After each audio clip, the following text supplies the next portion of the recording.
m'appelle Granda, candidate numéro 7 à l'élection Miss Gabon Maroc 2023 et je viens avec fierté représenter la province de Wellington.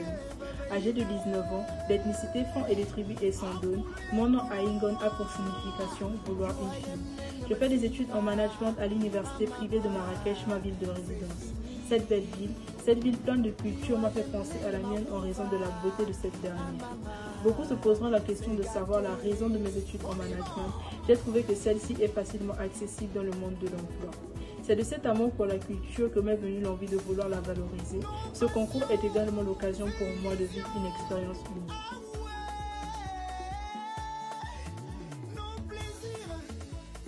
La thématique que j'aborderai avec vous est celle de savoir comment la littérature gabonaise peut être valorisée et faire rayonner la culture du pays. Avant tout, il serait judicieux de définir les termes clés de notre problématique, à savoir la littérature gabonaise. Elle englobe les œuvres orales ou écrites ayant une finalité esthétique dont les auteurs sont des Gabonais ou qui ont pour lieu d'intriguer le Gabon. Quelle que soit leur forme, elle constitue un élément par lequel elle léguait la sagesse d'un peuple et son passé. Même si ceux-ci tendent aujourd'hui à disparaître sous leur forme originelle, ils se régénèrent sous une nouvelle pratique. Si hier, tout ceci se déroulait au village autour d'un feu, aujourd'hui, ils sont médiatisés ou transmis au cours des spectacles. Intéressons-nous un temps soit peu à un outil constituant l'une des bases de la littérature orale gabonaise, le mbeut, l'instrument de musique. D'après les récits oraux, il serait apparu au cours de la migration des Fans, Béti, Boulou vers l'Afrique centrale.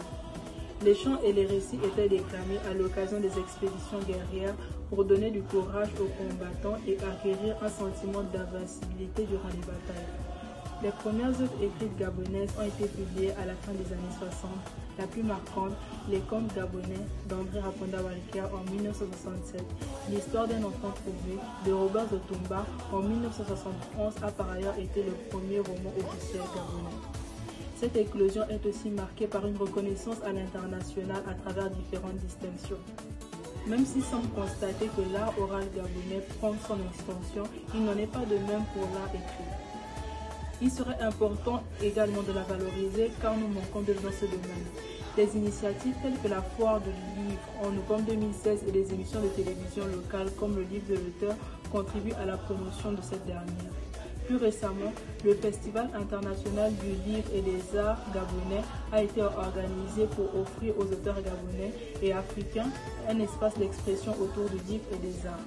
Parmi les livres les plus connus, on citera La Mouche et la Crue de Combat Kogé, Femme de Chantali Magali Bazo et Histoire d'Awa de Justine Tap. Pour une portée à l'international, un café littéraire a été organisé à la chancellerie du Gabon au Maroc sur le thème La littérature africaine, avec comme invité d'honneur Éric Joël Bécalé, écrivain gabonais. Ce type de rencontre a été une occasion pour rehausser l'image des œuvres en provenance de notre contrée. Remarquons que la littérature gabonaise évolue lentement. Il est nécessaire de favoriser l'émergence de nouveaux talents et de nouveaux genres littéraires. L'ajout d'infrastructures et d'espaces culturels favoriserait aussi l'accès à la lecture. Autrement dit, pour qu'une population puisse avoir la capacité d'accroître son temps de lecture, il faudrait qu'elle ait régulièrement accès à des lieux qui permettraient d'acheter ou pour le moins d'emprunter un livre. La valorisation de la littérature gabonaise peut également passer par son intégration dans le système d'enseignement en imposant l'utilisation des œuvres nationales à tous les niveaux. Cela permettrait de mettre en avant nos œuvres et de susciter l'intérêt des élèves. Il est donc nécessaire de donner des ailes aux talents locaux et de soutenir la création littéraire.